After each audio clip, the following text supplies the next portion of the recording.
نو د نبی علیہ الصلوۃ والسلام عادت مبارک پداو. حضرت انس ابن مالک فرمای بیهقی روایت ته چې کله با د رجب میاشت شروع شوه نو نبی علیہ السلام به فرمایل اللهم بارک لنا فی رجب و شعبان، الله د رجب او د شعبان په میاشت کې مونږ ته برکت واچي.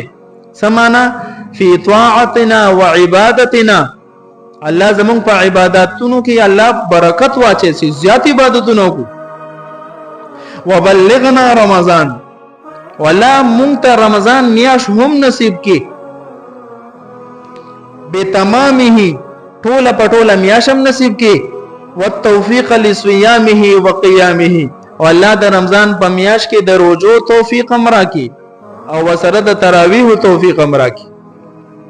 ور نبی علیہ الصلوۃ والسلام بدا دعا غوستا لا پکې یوم میاشت نه زیاته به پاتې و. د رجب د میاشت نه بدا دعاګانې د نبی علیہ السلام او د صحابه بشوروش. مونږ ته پته نشتا نه د رمضان تیاری وی نه رمضان راتلو ته خوشحالي وی.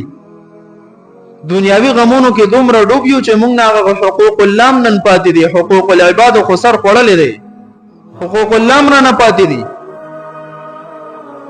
لګ راویښ شو بھائی، الله راضي کولم یو عظیم کار دی.